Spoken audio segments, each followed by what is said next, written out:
Here's the thing I want to make absolutely clear. When you know that you have been created for greater, don't you dare settle for less. Pressing forward to the greater that you've been created to achieve will require that you get comfortable with the uncomfortable. But what I want to remind you is that you absolutely can do hard things. Greater is in you. In that press, it's going to be worth every investment of your time, talent, and treasure. We're going to unpack more today. Now let's get into it. For the longest time, I secretly wanted more. I often found myself shrinking to fit in, settling for what was comfortable, and even selling myself short. Once I finally accepted that we deserve success and we are blessed with the power to achieve it, I stopped playing small. I'm serious about building a life I love, and you should be too.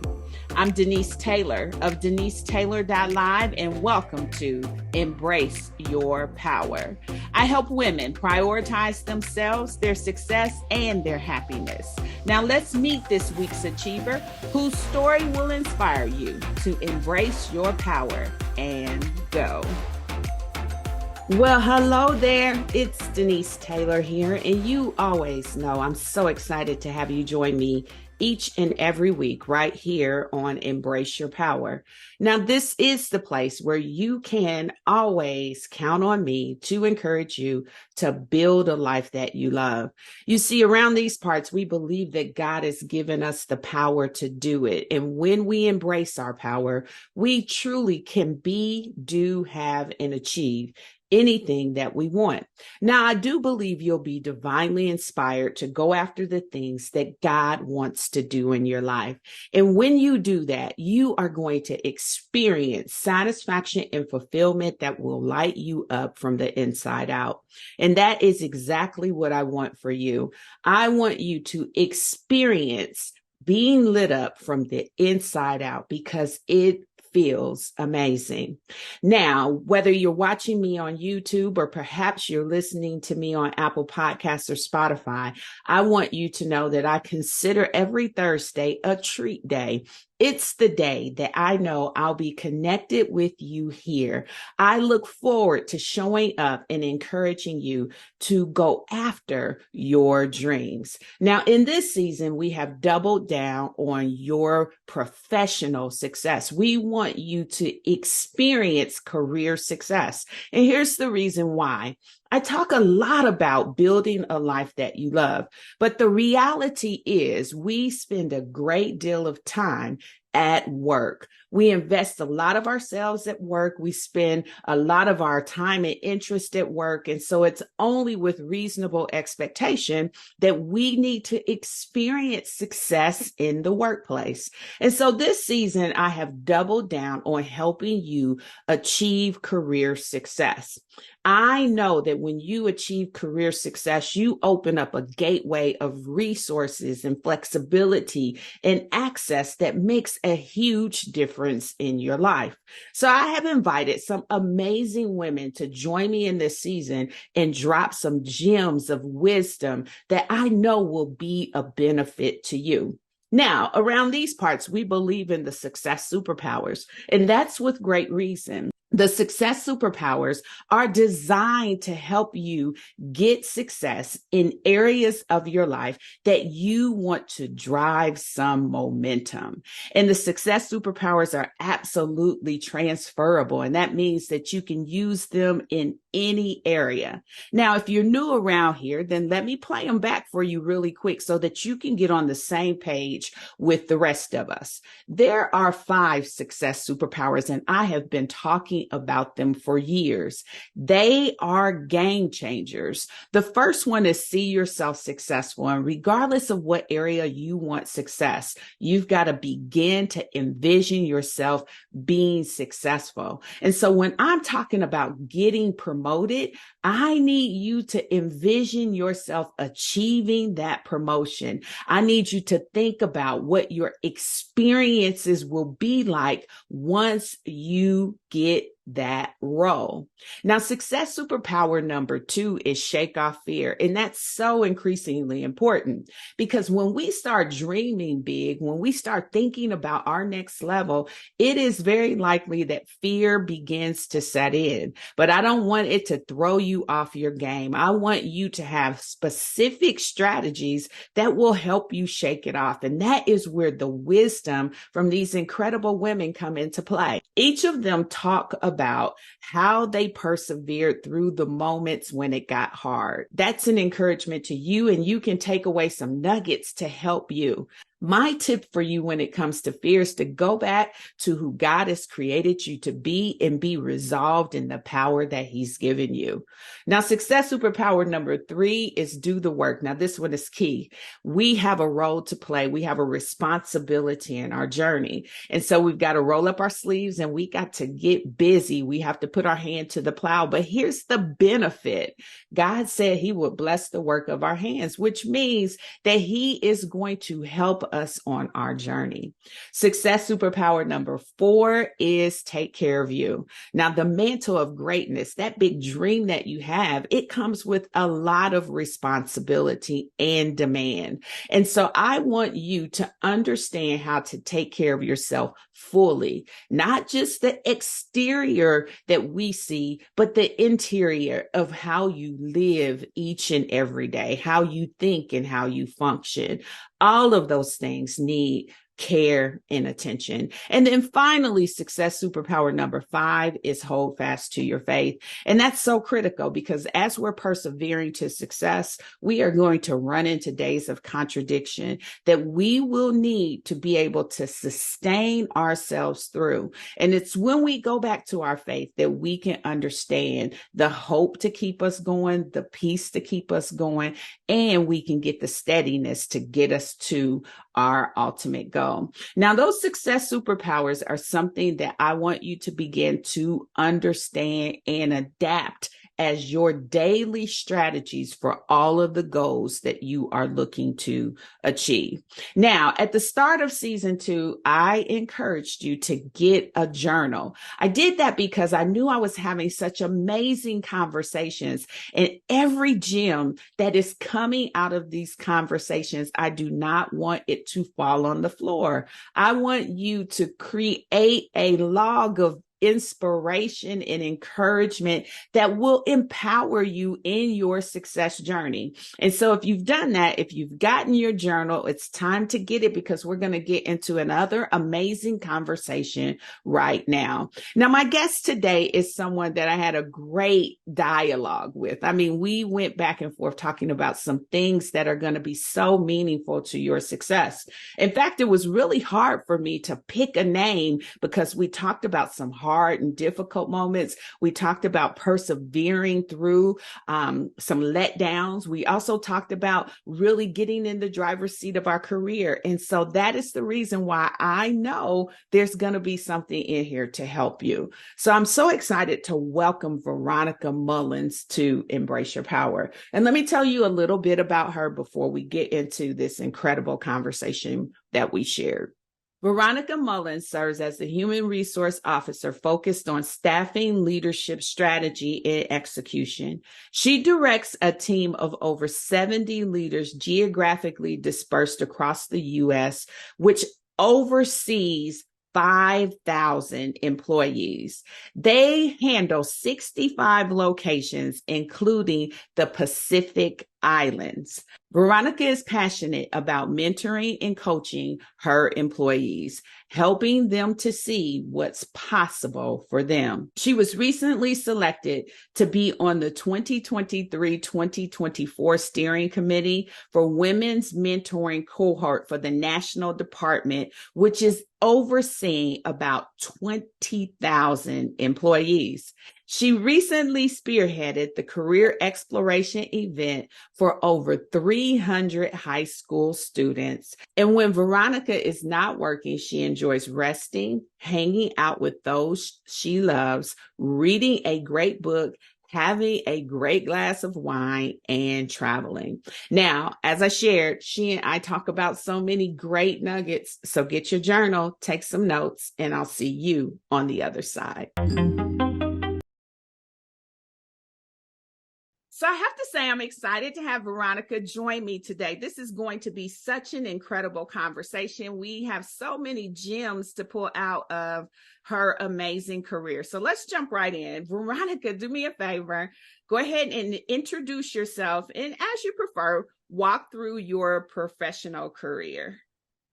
Yes, like Denise said, I'm Veronica Mullins, and I work for the federal government as a human resource officer. I've done that my entire career in HR as a federal employee.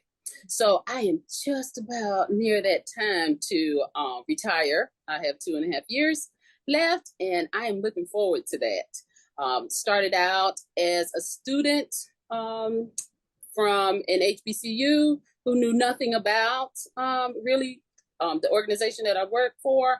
And I've been working for that organization since. So I've learned a lot how to be a leader and made some mistakes. But I'm here to share and just ready to get into it with Denise. This is going to be so awesome. What I love about the approach is I get a chance to do a little meet and greet with everyone. And as I was sharing with Veronica, I pulled so much out of our brief time before. And so we have so much to pull out of your career. And congratulations to you. There is nothing like being close to the end of that light, right? Where you're at the tunnel, the light is near, and you're about to start and step into a new season. Yeah. And so that's very exciting. I can't wait to reconnect when you make that transition to hear all the wonderful and great things that you're doing. Now, having said that, let's fast track back to early in your career. And I think one of the things that stuck out to me in our prior conversation was you really discovering the power of relationships. And what seemingly could have been thought of to be a relationship gone wrong, it actually ended up being one of the most influential in your career. So tell us a little bit about that relationship and why it was so instrumental. Yes.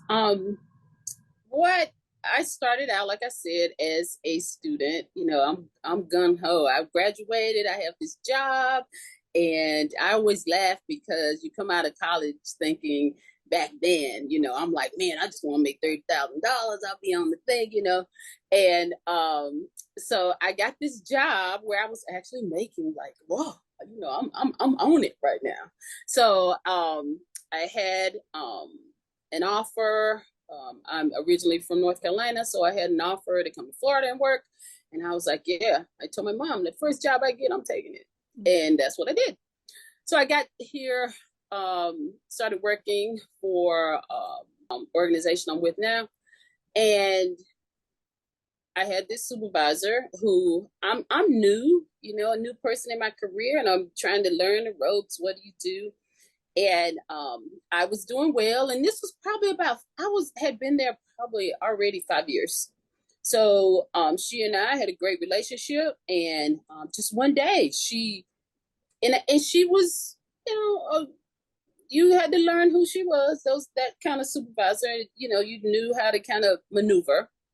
But one day she came in and she basically humiliated me in front of a customer.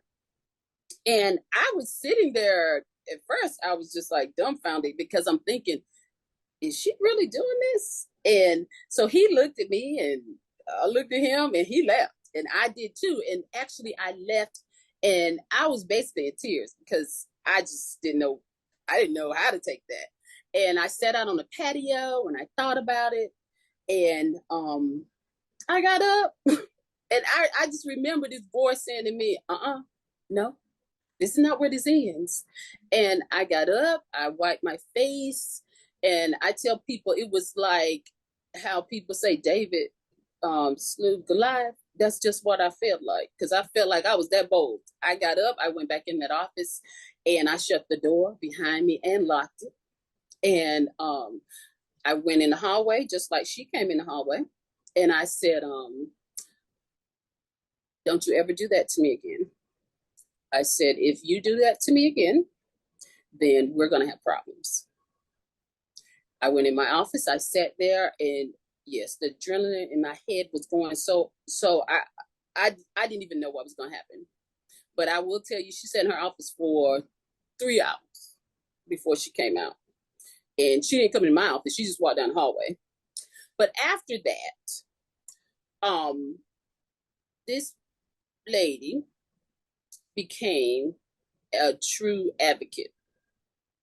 She put me in for just about every team. And this wasn't because of her feeling bad about what she did, but she acknowledged my work and that I did a great job just based on, the customers.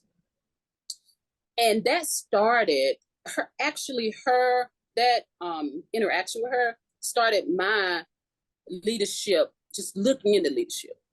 And but also as I started, getting involved with other people in the organization, I'm just learning how people lead and hearing other supervisors. I wasn't a supervisor at the time. I was a specialist, but I was a facilitator. So just listening to that, what was going on. So she became, it sounds crazy, but for the next actually 18 years, she became my advocate for work. And I can say that where I am now is because of the foundation that she put me in. That is incredible.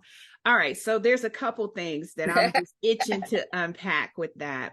The first is I want to acknowledge that it goes without fail that we have that day at work, right? That day when something like that knocks us off our socks, right? Like it knocks us down. You went outside, I went to the stall in the bathroom, right? We all have that day where our emotions are so high and we find ourselves crying. And there is this mistaken perspective that we cannot have emotion tied to our work, but there are still elements of relationship and dynamic that still hurts our feelings. Yeah. And just because you have that moment, in case anybody has had that moment, it doesn't discredit you. But I do think what you do next matters. And I love the fact that you were able to kind of steady yourself, regroup, and figure out how to stand up for yourself in that moment. And I would imagine, and certainly she's not here to say, but I would imagine that that was enough to get her attention and respect you in a way that allowed her to see beyond you just being a worker anymore, but you also being a valued resource on her team that she could support. And so I want to say kudos for that. And so I don't know, did you and her talk about it after that, or did she give you any feedback or insight from it? She just took that moment and ran? She took it, and I will say this, though. It was 5 years later. 5 years, okay?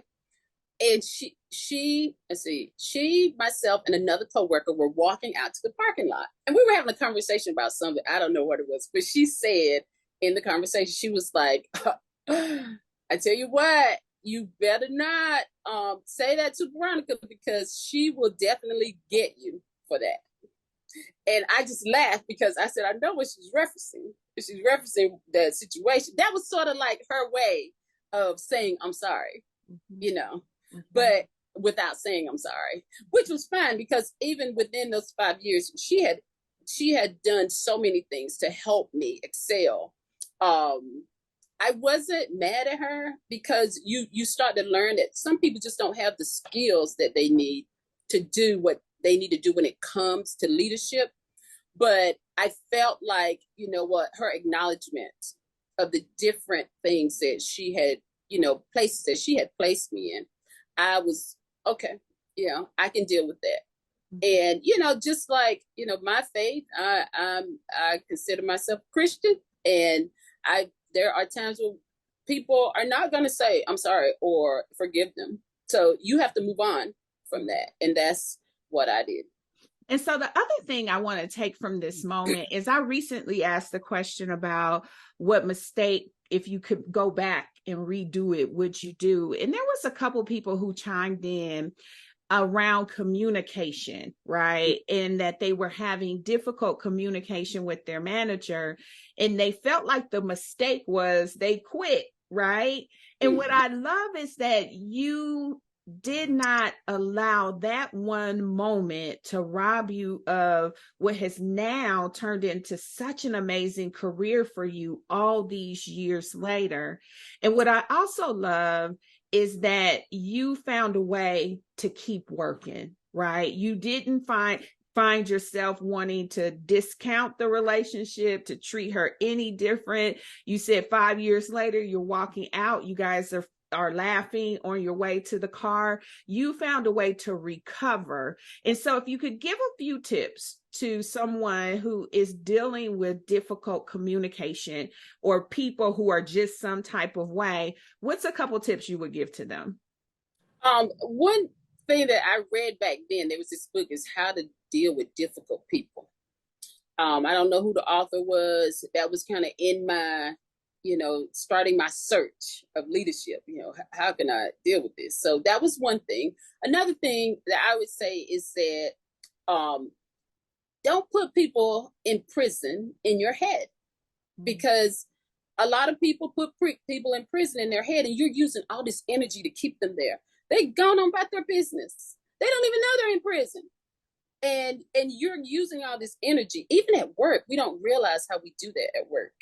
So I've learned that over the years, you either deal with it or you keep it moving. You either leave, if you're going to stay, you better deal with it. Get them out of prison, say what you got to say, and move on. Or find out. Use your EAP. In HR, I have found that there are so many people that do not use those employee assistance program. They're free. Okay, use them. So those are the things that I would tell people to do. Excellent advice. Excellent. All right. So you had the opportunity to work on a variety of teams at the company you're with, or the business entity that you're with. Tell us about that. And what did that realization inspire in you? Why do you think that it was a benefit to you in your development as a leader to work on so many different kinds of teams? My function, I will say, is HR.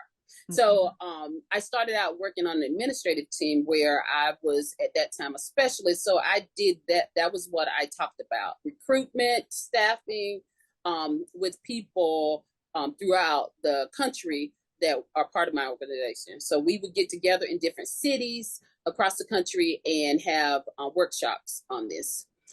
Through those workshops, you would hear people with these different situations that they've been in at work, and how, they just don't have strong or good leaders, and that causes them to move to another job.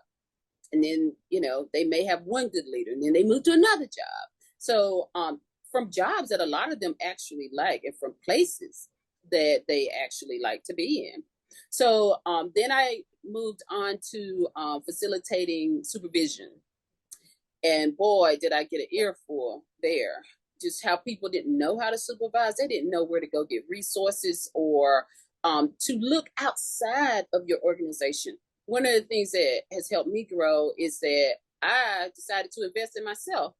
I did, hey, my organization, a lot of things that I wanted to learn, they weren't giving me. So and that's how I met you, through one of the coach programs that we were in.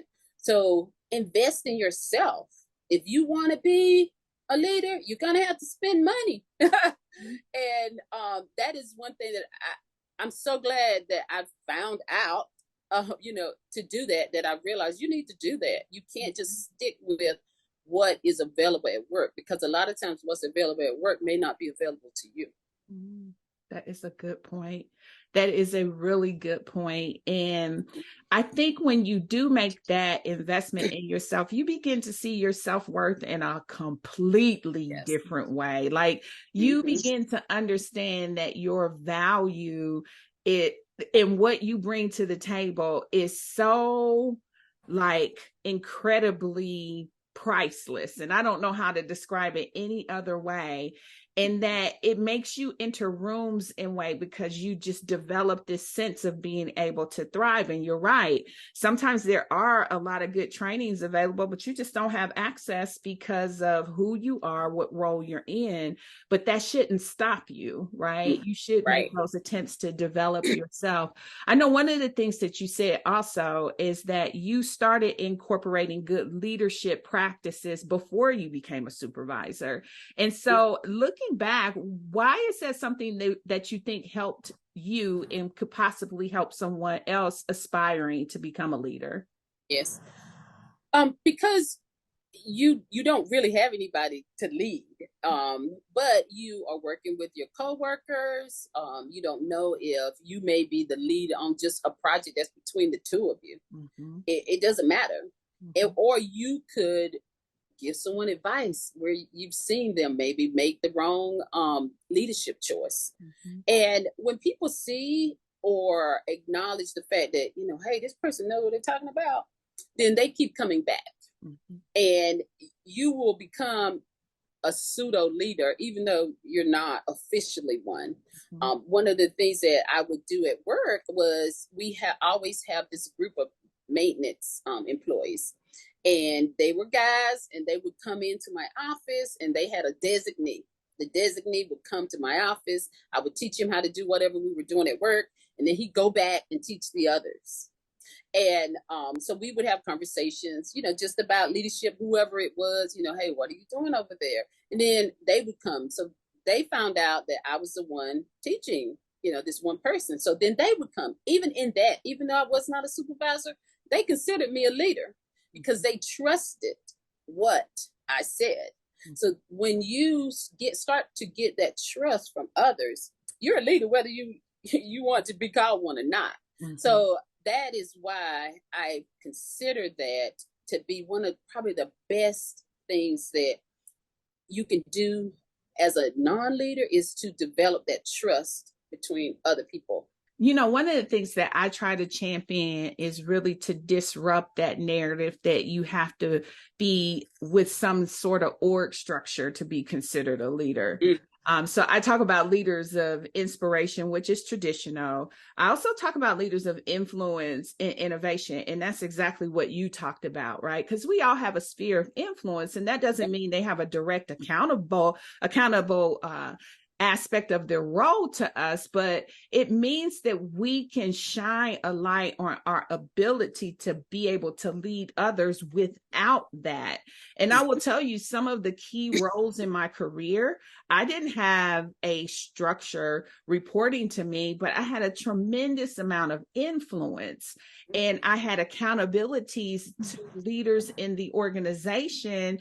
And that is what gave me the credibility. And so you're absolutely right that as we can begin to exercise that skill, I think it shines a light on our potential. And that ultimately is going to be what helps us make an impact. And that's something that I've been talking a lot about, is how to do that. And you articulated very definitive steps on how you can make something like that happen.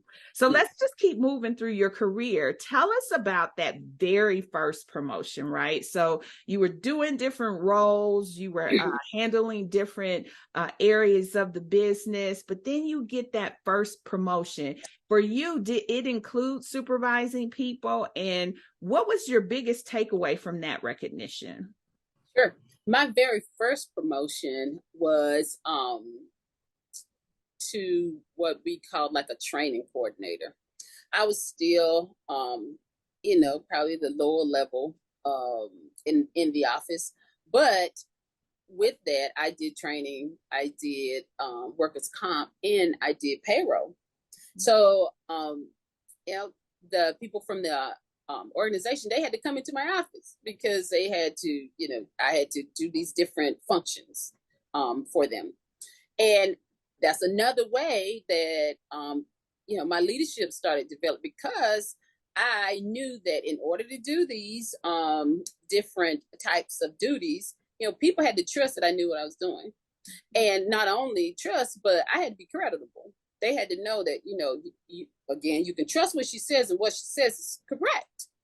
So as when I got that first promotion, it was out of the blue because this same supervisor that I told you about at the beginning, she came to me and she was like, I want to upgrade you. You've been doing a great job, and we have all these duties that I think that you can handle that. So I was excited because this went above that $30,000, and so I remember getting it, coming home, and telling my husband, and he was like, "Wow, already?" And I was like, "Yeah." So we, it was just something that, of course, it was unexpected, and with that, it just helped me to really think that, okay, maybe there's something here. Yeah, but this is prior to the blow up.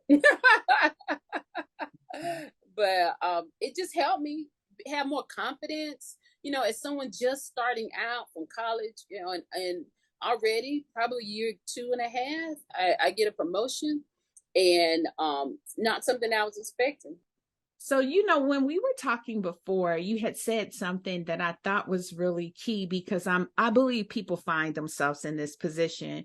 You said you were actually in leadership, but found you were still struggling to find what your fit was. Mm-hmm. That's interesting, because one would think I got promoted, so that must mean that I've arrived with some experience that showed I was ready, but you realized that there was still a gap. How did you harness that desire to cover the gap and stretch yourself to meet what the role was demanding of you?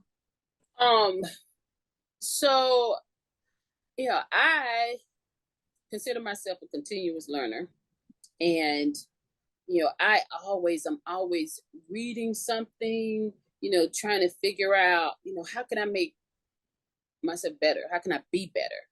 I didn't lack a confidence. It was just, you get into a job, you never really had a job, so you get into it, a real job, I guess is what you would say, and you're trying to figure out, okay, how can I do this? How can I move up? Because that's our first inkling is, I'm not gonna stay here. So I just had it in me that I'm not staying here. This is not the end for me, and this is not where I want to be, because I had met there were other, older ladies in the organization, and they had been like in their same job for like 15 years. And I said, no, that is not going to happen to me. I can't do that, do the same thing for that long.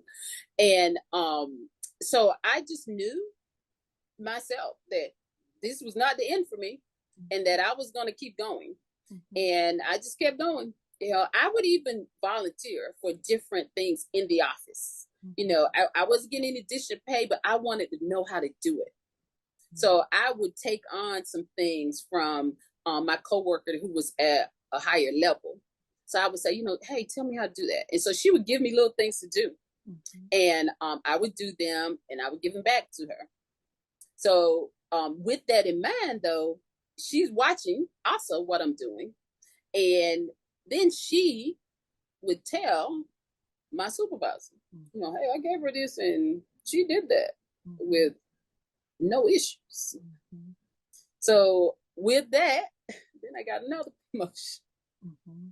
So it just, this is a couple of years, but I got another one. So I got into a position where I got what we call upward mobility. And I got into a position where I got a promotion for 7, 9, 11, for 3 years straight. And then it took probably about 5 in the middle, because that was an organizational issue. But I went from that one, and then probably skipped a year, and then I got one that I got for 3 years. I just kept getting promotions 3 years straight. I love it.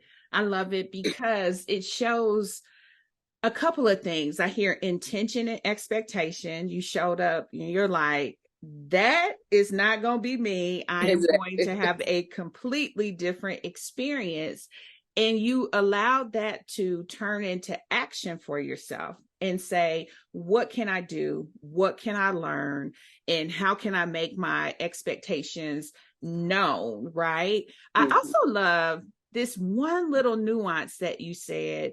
It was that your coworker went to your boss and explained she can do this, and became almost like an advocate for Yep. you because you opened yourself up to show what you were capable of doing.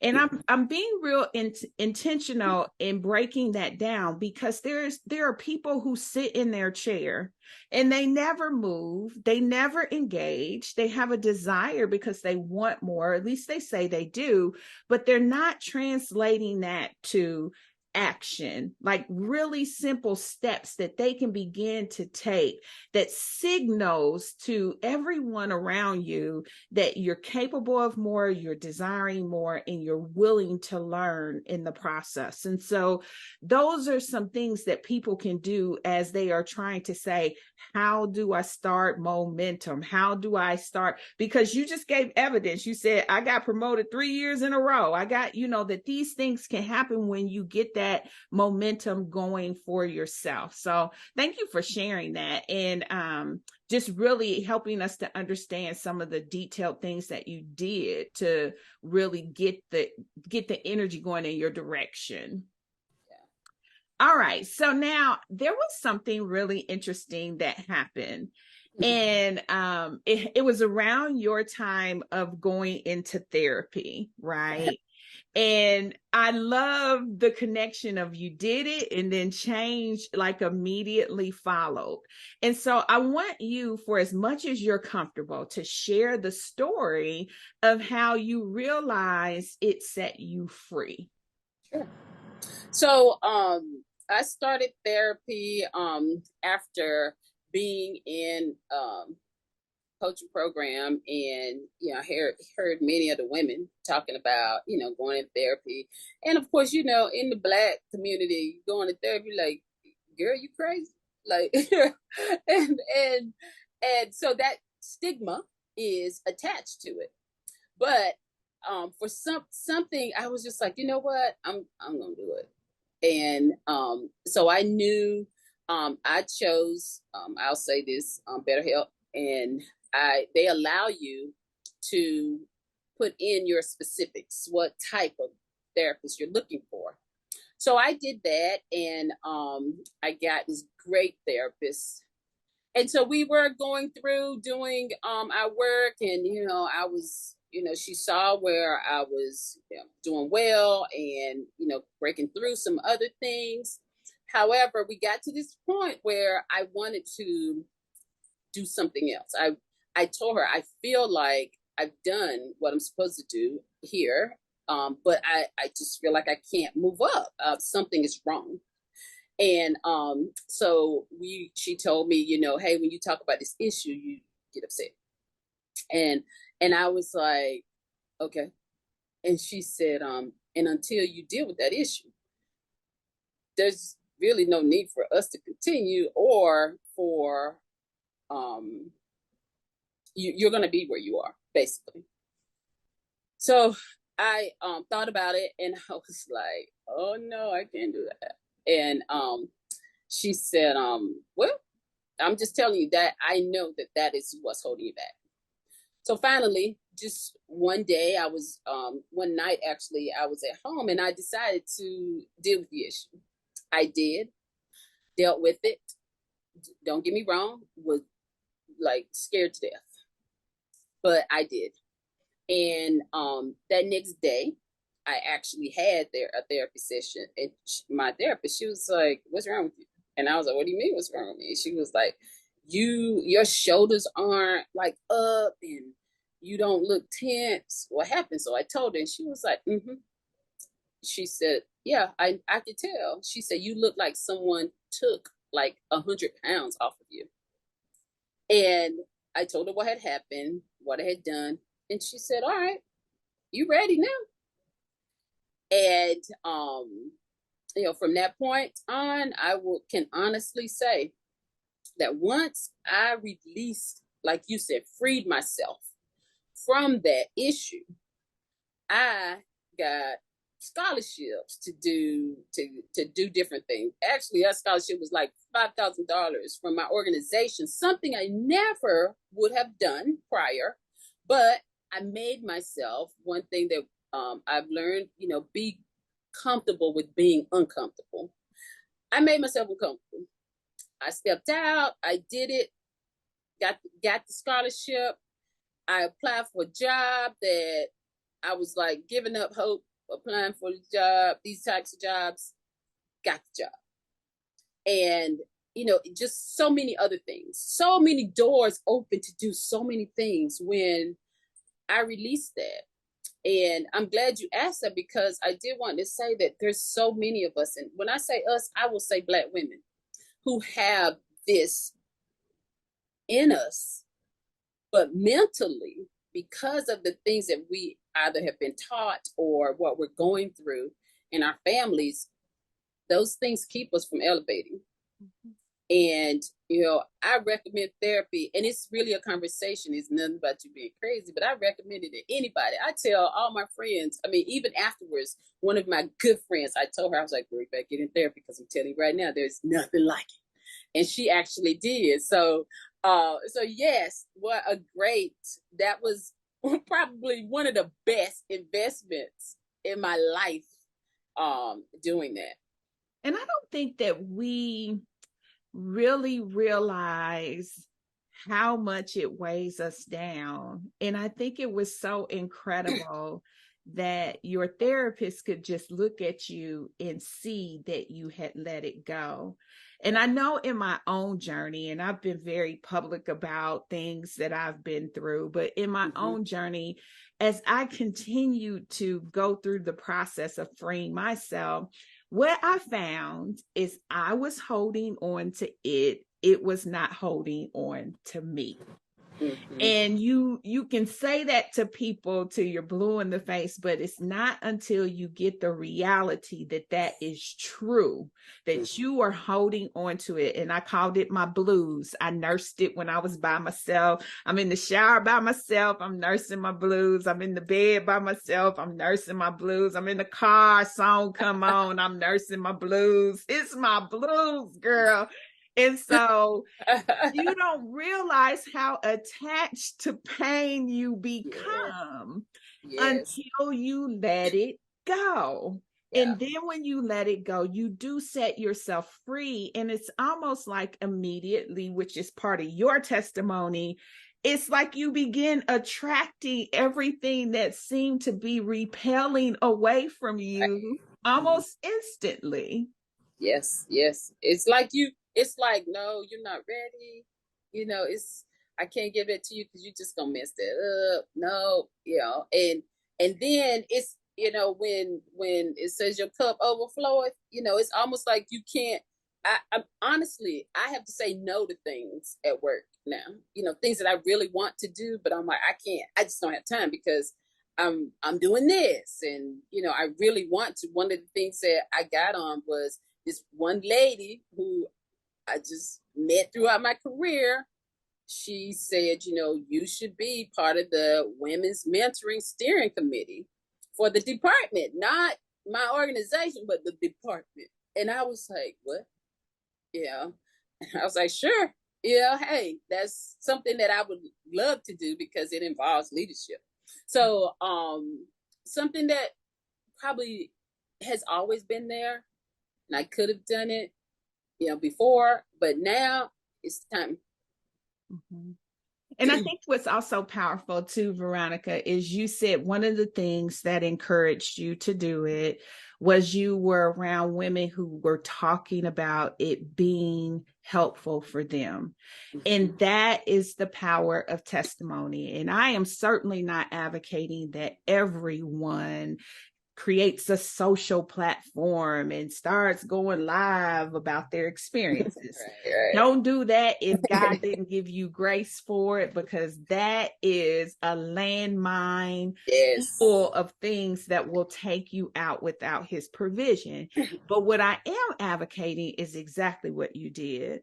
when you went to your good girlfriend and you said to her, hey, I think this will help you. And I think if we position ourselves to be that support and voice for people who are just around us, even close wise, we can begin to make a difference if we would just open up our mouths and share how we are navigating through the situations that we're dealing with. And so, again, I just applied the example of the community you were in and how it inspired you, of how you took that and inspired the people who were close to you. And I think that that's what's going to make a difference. And that's one of the reasons why I do what I do. All right. So my next question is for you is another, you had so many great stories. So I'm trying to as effectively as I can dance around to all of them, because I think we can take so much away from your experience.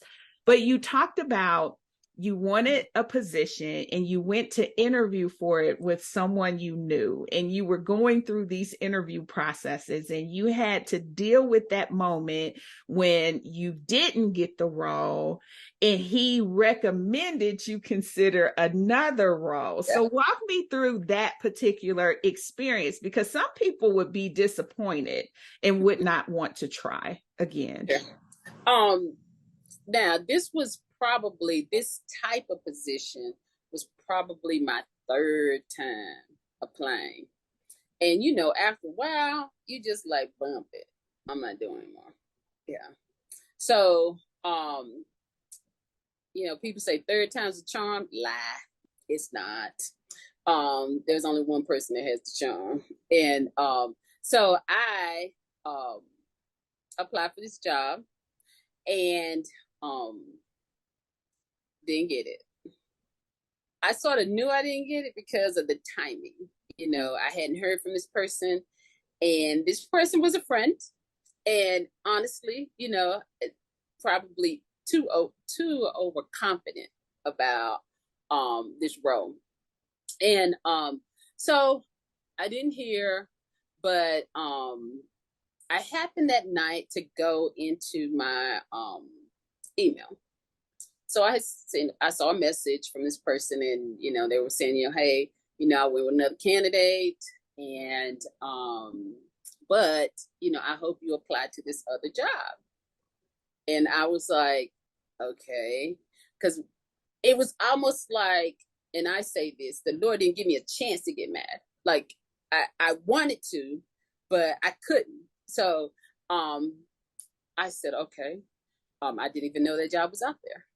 So this is at 10 o'clock at night. So I go into I go into the email to our board. I see the job, but the job closes at 11:59. So this is 10. And I'm going, okay, thankfully, I already had everything that I needed inside that system applied, not even thinking about it, because at this point, I'm just like, I'm going to apply, because you can't not apply and say, oh, they didn't hire me. So I was like, okay, I'm going to apply. So I did, not thinking about it. I got a call for interview, still not thinking about it, because there are people that are in my organization within that part of the organization. They're great too, So I'm just like, okay, let's go through the motions, do this thing. Blah, blah. And then I get a call from the manager saying, oh, I want to call you references. Well, in my organization, when they say that to you, they're getting ready to hire you. So I was like, okay. And I'm thinking, oh, I got to tell my manager that someone's getting ready to call you, because, you don't put that out there too early. So I called him, and I had a great relationship with my manager. So I called him, and I was like, hey, you can get a reference call? And he was like, for who? And I was like, me. He was like, it's already a no. And so we kind of went through that, and I told him, fast forward, the manager called. They asked me to fly out to where they were. I did, and I got hired. No. That testimony just, to me, is incredible, because some people do get stuck. And if you had gotten stuck for 1 hour and 59 minutes, Look, that door was closed and you weren't going to have a chance to have that opportunity. And I think that we have to really figure out, are we going to get stuck here, or are we really going to allow ourselves to keep moving forward? And I think your example in what has turned out to be such a great opportunity for you and really take you to different levels within your organization, and the reach that you have now to be able to do some incredible things, was just amplified even more. But that opportunity had to be seized in the lifetime of that opportunity, because it was Exactly. on the clock. Okay, it was on the clock. And so I just am so encouraged, and I hope that other people take from that you can miss out if you stew too long. You can miss out if you allow yourself to spiral when things don't go as you hope or as you thought they were going to go. But you have to give yourself grace and room to be able to not get stuck, but to really allow yourself to keep moving forward. And so I think that that is such a powerful story. I also think that it was powerful too, that even though your friend, for the most part, had made a decision on someone else, that the response came with advice and recommendation of what you should do instead. And I think in some cases, people dismiss that, right? They think that they are just suggesting that as something that is passive or a nicety, if you will. But I do think that we have to open ourselves up to be less emotional in moments and really be free to lean into them. And so I just commend you, and I wanted to make sure that that example was shared. Now, one of the things that you said that I thought was a really powerful statement, you said that one of the things that excited you is the opportunity to work for a leader that was a leader. And I'd love to understand more about what you meant by that, because you said it was an honor to you. So tell us why that was important to you, to work for someone who is exemplifying those traits. Sure. Whenever I got this new position, I started working for an executive who was not someone who normally worked in my organization. So, just upon meeting him, the first day that I met him, prior to accepting the job, I knew, this person is like on it when it comes to leadership. I mean, we think the same way. And so, going into the job, after I get the job and start, just talking with him about it and being just amazed by his leadership style and how it brought a breath of fresh air to my organization was it was crazy, because I'm like, I go back because I start thinking about other things, just how, I was upset because I didn't get another job. But then I get into this position with this person who is almost like, for me, a godsend in leadership for something that I am truly passionate about. So he just has exemplified leadership. He's no longer with our organization. He's in the organization, but he's moved on. But just to show how a leader can come in and actually make a difference in a short amount of time when you do the right things when it comes to leadership. Some of the things are hard decisions that you have to make, but when you see the outcome, I mean, in a short amount of time, just the amount of things that have changed in the organization that I'm in due to his leadership has been incredible.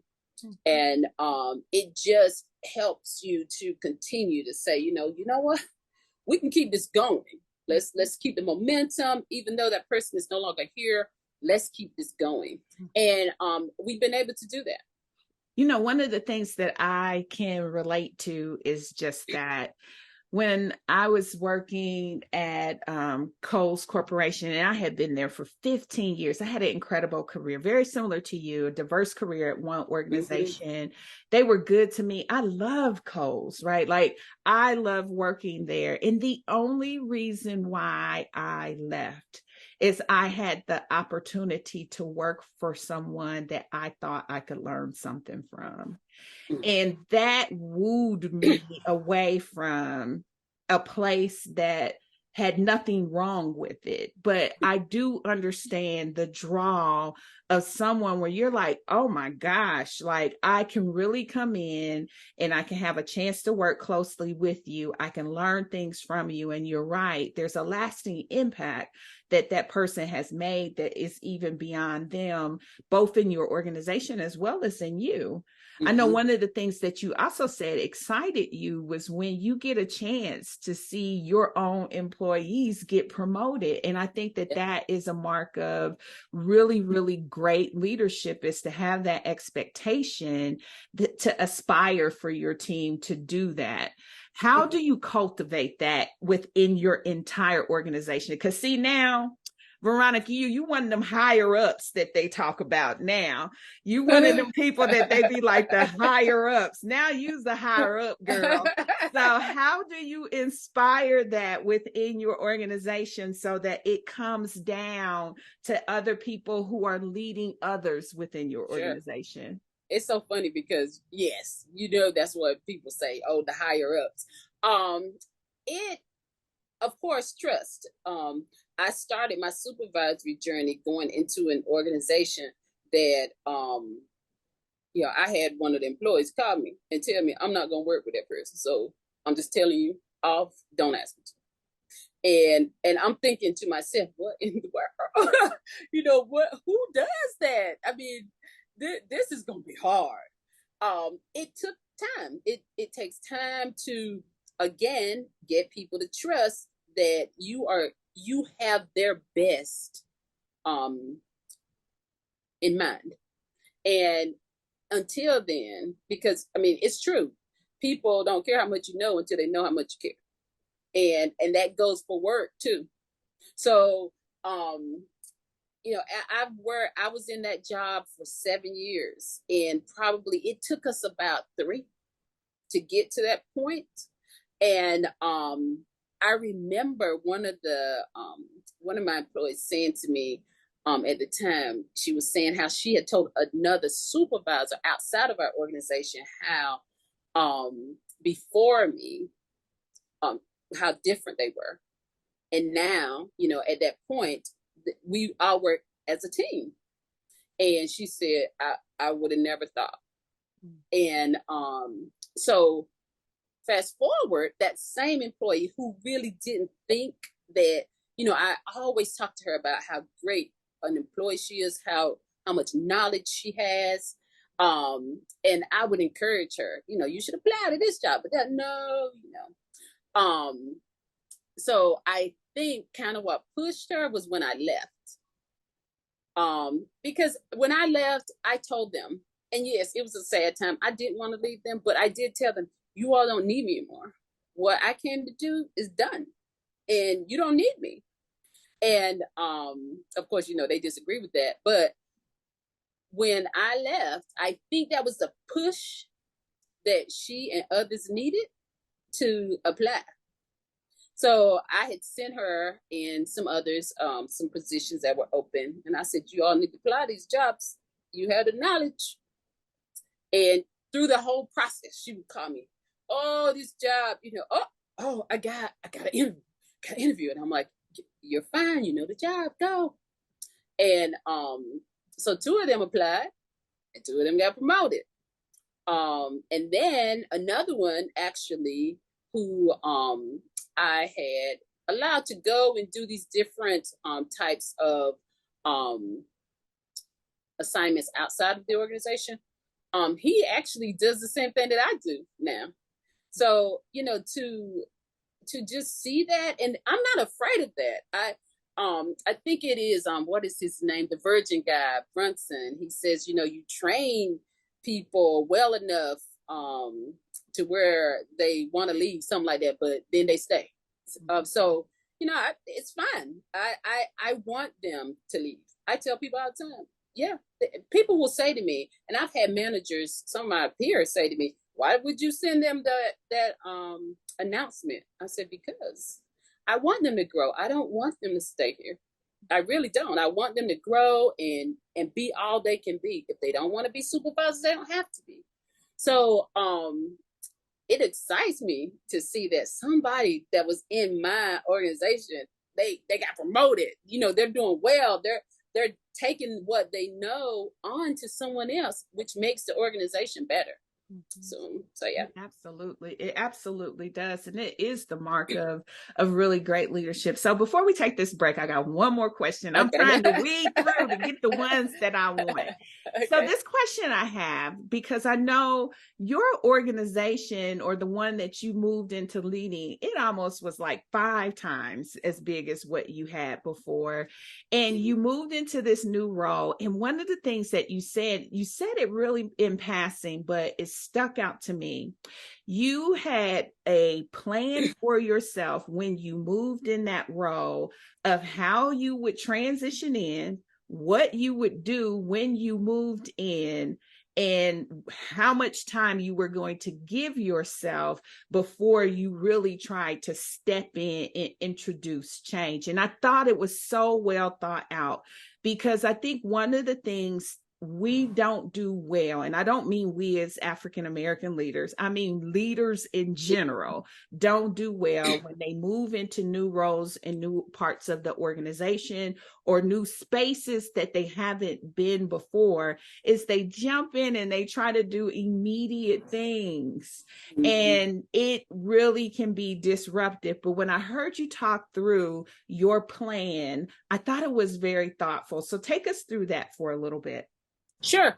One of the things that I noticed just through my leadership and being in organizations where people kind of come in and out is that just what you said, leaders come in and they bring with them what they left, and they automatically want to change and not giving themselves time to see if what is currently here works. And maybe you want to incorporate some of what you had into that. So, yes, I knew about the organization, and in my mind, I was like, when I get there, I want to do that. But then I thought about it, and I thought about how I felt when I had a leader come in and do that. So I sat for 90 days, which was hard. I sat there and watched, listened, some things you have to make decisions on, but any major changes I did not want to do. And so for 90 days, a little bit over 90 days, but for the most part that I just sat, I watched, made notes, asked my staff to, start making a document of things that they saw needed changing, and went from there. So when the 90 days, it may be a little bit more than that, went by, I went to work. And that's where we are now, actually, because my 90 days was around the end of January, beginning of February. And we're working through that plan now. So it's time for your empowering moment. Now, we are 8 days into this journey. So many of you already know that this is a time where I stop to jumpstart and energize you. I am featuring my book, Embrace Your Power and Go, during this segment. That book is specifically written for people who are ready to jumpstart their success. Now, we are on day number 8 of the journey. And the way that I've curated the book is each and every day, there's an intention that's set. There's a scripture that comes along with it as a promise. There's a passage that I have personally penned and an affirmation that you can say and affirm in your life. On top of all of that, you can begin to capture some thoughts and goals about each day's intention. Now, day number 8 is focused on this. spring forward indeed. The scripture reference for the day is, I press towards the mark for the prize of the high calling of God in Christ Jesus. And that's Philippians 3:14. Now you can imagine on that day, I am really focused on helping you get out of your own way so you can spring forward. And here is the affirmation that I penned that I will offer to you now. Today, I make the quality decision to let go of my excuses and move beyond every limiting comfort zone. I see myself successful. I choose faith over fear. I do the work. It's my time to spring forward, and I will spring forward indeed. And that's what I want for you. I want for you to initiate your success and allow it to spring you forward to the goals that you have. Now, if you don't have the book, I want to invite you to put your prime to work. It's available on Amazon and you can get it today.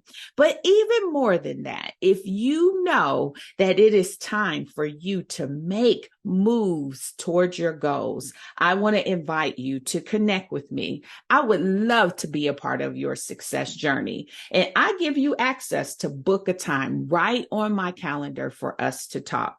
And so you can visit www.callwithdenise.live, set up a time for us, and we can talk about how you can continue to jumpstart your success and achieve your goals. Now let's get back into it. Okay, so now that we're back, we're going to dive into your wisdom and get some good advice for you. I love to call this section all about power leader and what you would share to women leaders in terms of advice for these different scenarios. So the first one is this: what's your best advice for women who are feeling stretched? They're either stretched by transition, opportunity, or pressure that they're putting on themselves to perform.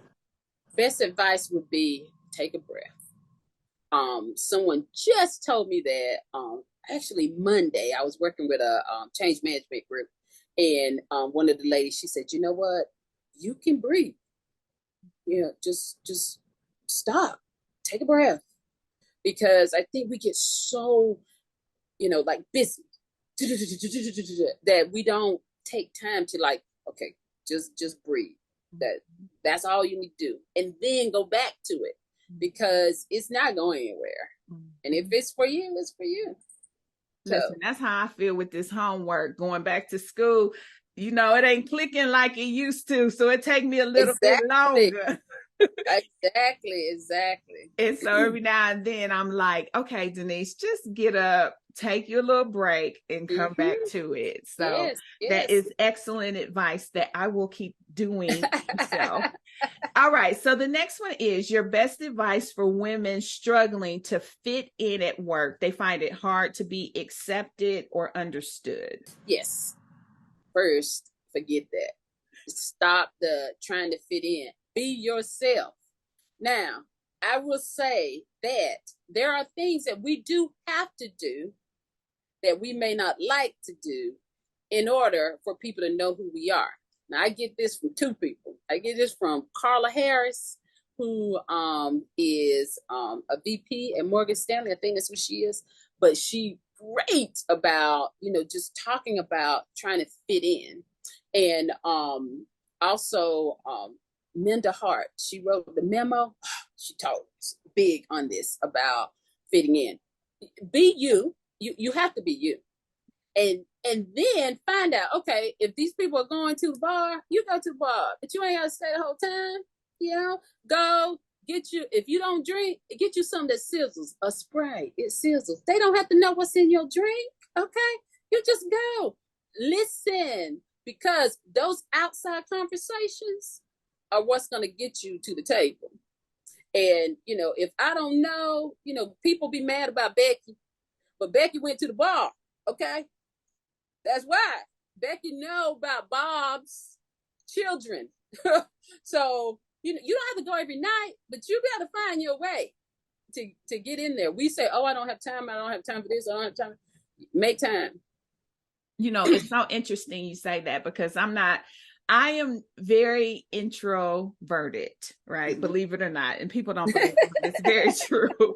And so in my transition to this entrepreneurial space, I am having to build relationships in ways that I didn't have to do in corporate America, because in corporate America, you're saying go out, but I know them, like I work with them. Okay. So at least I know who they are.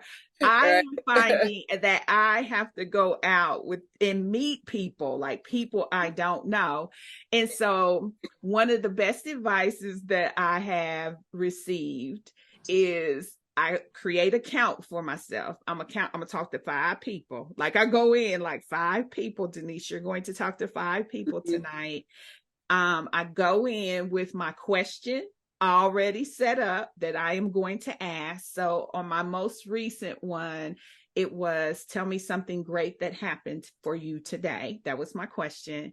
And then you're right. If after that point I'm done, I could just leave, right? Because I honored myself. And I would say the same, it can be applied in the workplace. You just go and you make connection, and you don't have to close it down with them. You can make your connections and leave. And go.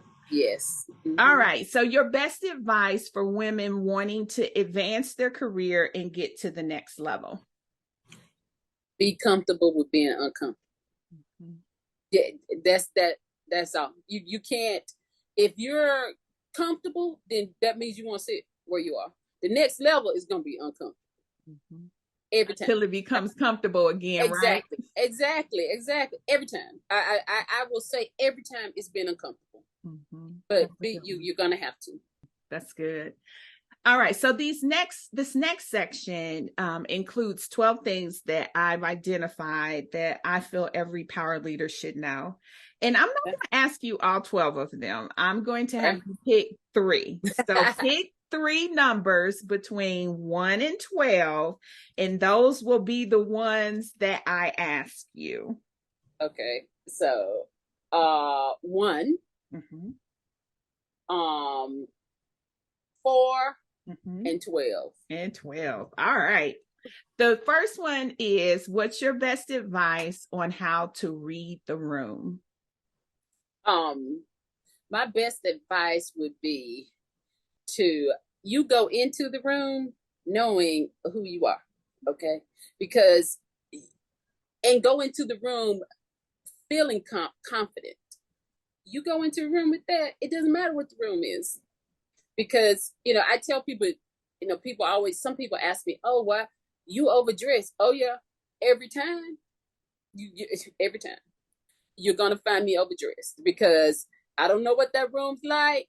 And when I go in, I have to feel my best. If I'm underdressed, I'm not talking. I'm thinking to myself, oh, my God, these people looking at me. If I go into that room and I look my best, I can read that room. It doesn't matter who in there. You know what?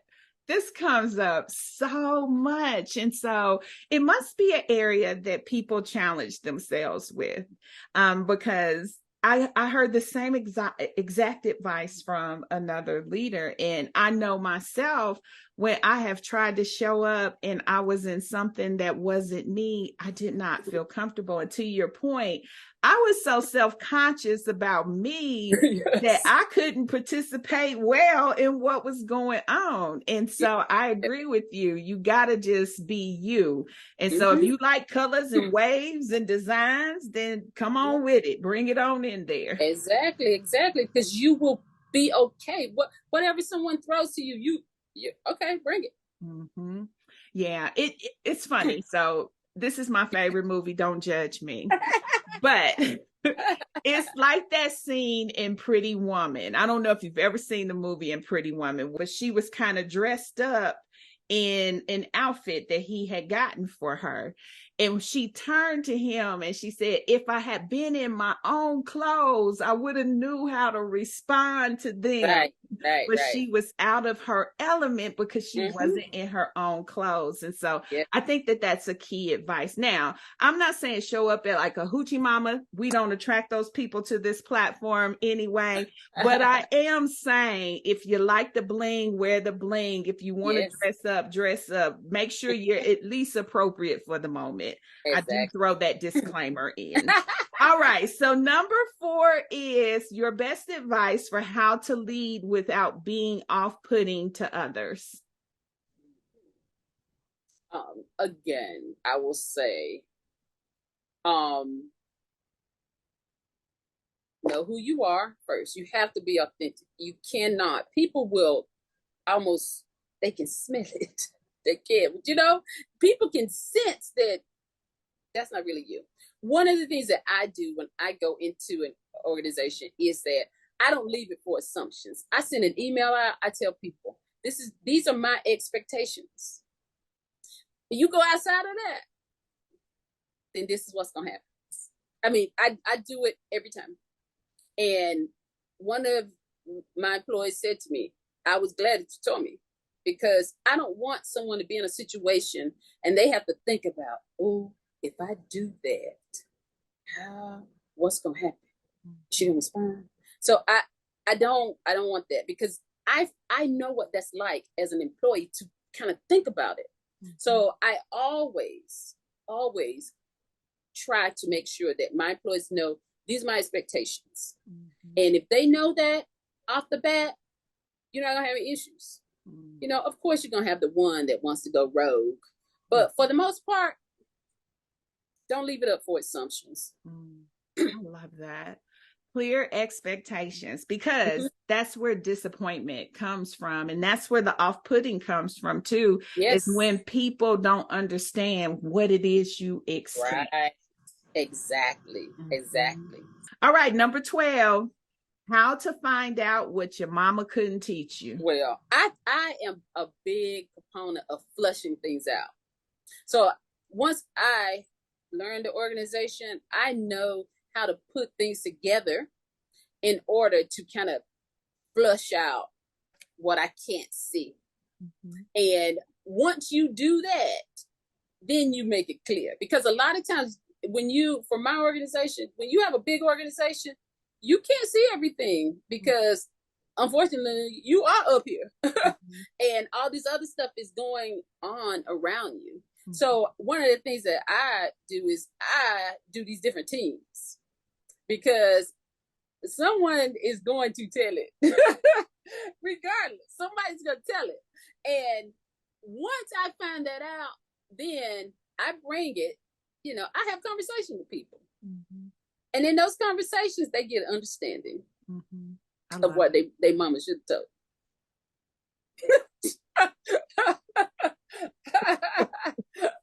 I love it. All right. So around these parts, I love tapping into wisdom. As you can tell, I've been pulling on your gift already. But here's our closeout questions. I've been asking these for a couple of years now, and I'd love to hear your thoughts. Okay. What's your life wisdom? What would you tell your younger self about life if you could? What is my life wisdom? What would I tell my younger self? Okay. My life wisdom is, first, treat people like you want to be treated. That is, I try my best to live by that in life and at work. I would tell my younger self, don't be afraid. I think that's just something that comes culturally. And, you know, I believe now at this point in my life, I'm not afraid. Mm-hmm. And that I would tell her that don't be afraid. It's okay. Mm-hmm. Yeah, you're gonna make mistakes. I also believe that we as Black women have this thing in our head that I can't mess up. And if I mess up, what people gonna say? Yeah, and you know, it's okay. You're gonna make a mistake. It's gonna happen, but you're never told that. that it's okay for you to make a mistake, because some of us are the first at everything in our family. First to go to college, first to have this big job, first to do this. And I'm actually one of those first. So first in my immediate family, not my family as a whole, but it's okay, to make a mistake. And I really wish I would have heard that early on. I think it would have saved me some angst. Than now. Mm-hmm. Love wisdom. What would you tell your younger self about love if you could? To be vulnerable. There's another thing. We are not told to be vulnerable, okay? Mm-hmm. And that's something that I had to learn on my own. I had to learn how to do that. And I remember the day that it actually clicked in my head. You're going to have to allow this person, and I say this person speaking about my husband, to love you, because in my mind, I can do this. If that happens, I can do some, but it's okay. Be vulnerable. If you have someone that loves you, let them. That's beautiful. I'm telling you, no truer words. Let them love you. Mm-hmm. All right, girl, you're not going to pull it out of me right now. I'm going to keep on trucking. Okay, what's your happiness wisdom? What would you tell your younger self about happiness if you could? Sure. Love yourself. Okay. Do not feel like, when I say love yourself whole, not just that Louis Vuitton pocketbook or whatever pocketbook it is you like. Love yourself mentally. Give yourself time. Like you and I we're talking about, taking breaks, going somewhere by yourself. It's okay. You can go by yourself. You don't need to have someone. Just go and just rest your mind. Let it be mush for a couple of hours, where all this stuff is not going. Love yourself. I think we think we do, but I don't think that we realize that we really don't, because we're doing so much that we don't allow ourselves to actually love yourself. Just sit in the presence of who you are. Mm-hmm. And man, I am a napper, and I will rest. Oh my, that is another one for happiness. You have to rest. I'm a sleeper. My body says go to sleep, I go to sleep. Mm-hmm. And but I think that's a big one. Sleep, rest. Mm-hmm. Denise, I have heard and lost people that have passed away in their sleep, young people. Mm-hmm. And I have known some of the things that were happening in their lives. And a lot of it, I do believe, is just these people were not resting. They didn't allow their minds to rest. And that stress gets in your head. Love yourself, rest, therapy. Yes. That is the new recipe for Black Girl Magic. Okay. That is the recipe for Black Girl Magic. Listen, I wish that someone would have told me. It took me throttling my life down to understand and appreciate rest. And I really didn't realize how fast I was going until I found moments of rest. And so your points are very, very, very wise advice. So tell me what's next for you and how listeners can get connected with you if they would like.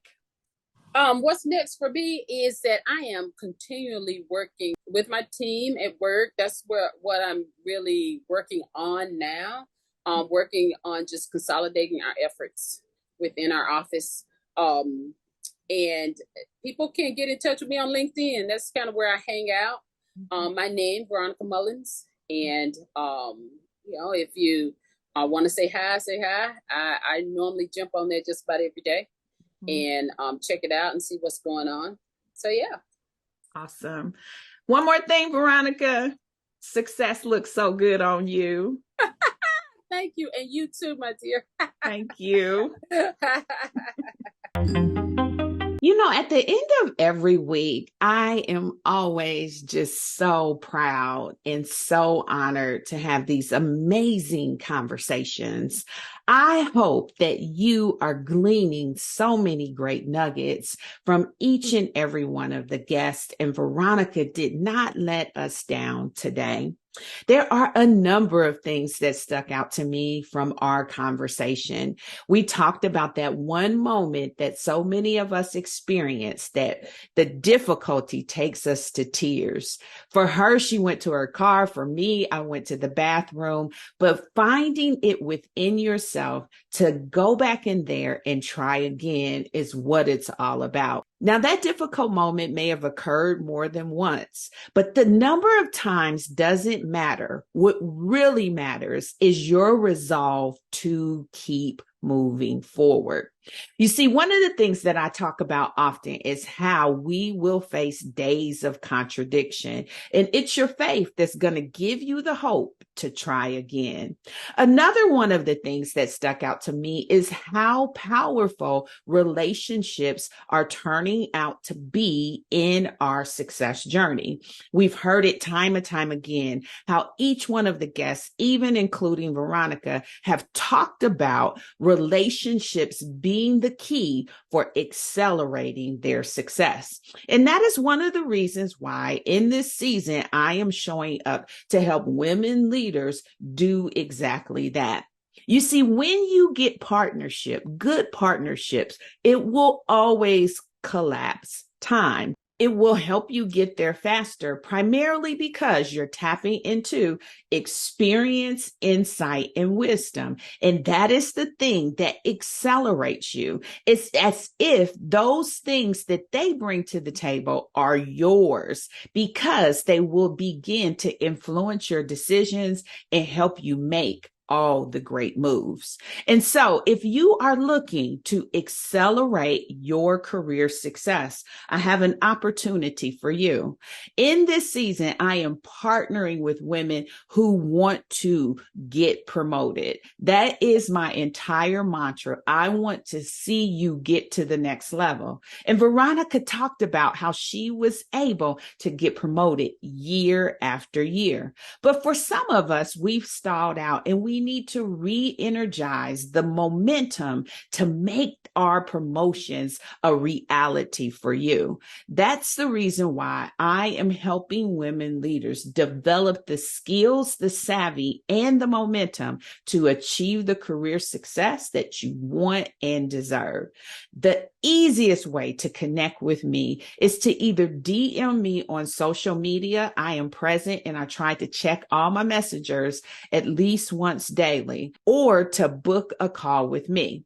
The beauty is I give you complete access to my calendar, and you can select a time that works for you. So this is how it works. If you go to www.callwithdenise.live, it will open up my calendar. The dates will show up, and you can select a date and time that works well for you. At whatever time you select, I'm going to give you a phone call. Not my representative, not somebody who works with me or for me. It's going to be me. And on that call, I am going to ask you a series of questions. That's the reason why it's called a discovery call. You see, the thing about me is I'm a success girl, and I also know the value of time.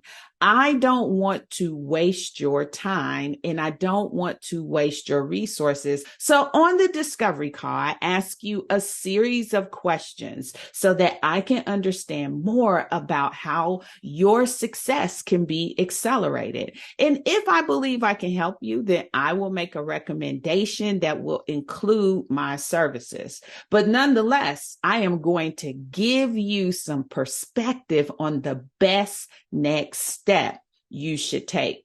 I was recently listening to a message that said, if you believed in the possibility of you, if you believe that thing could be accomplished, what step would you take now? And I guess that's the question I have for you. If you believe promotion is possible for you, what step would you take now? And what I'm offering you is help to accelerate your success by partnering with me. So go to my calendar, book book a time for us so that we can talk more and I can help you achieve the success that you desire. Now, here's the good thing. We're not done yet. More conversations are lined up for you to get more wisdom and gems. And I'll be back on next Thursday with another guest that will help you achieve your career goals. Now, if you love this episode, you're going to want to access the free resource I curated just for you. The Power Leader Toolkit is absolutely free, and it includes 3 power-packed career transforming resources that will help you change the game and build the career that you want and deserve. It includes my powerful training, The 7 Habits of Highly Successful Women. Now, you can get your hands on this toolkit right now. And as I said, it's absolutely free. You can access it at www.powerleadertoolkit.live.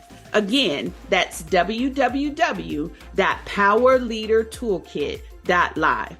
And of course, I'll be back next week with more power leader strategies to help you transform your career. But until then, remember to always embrace your power and go.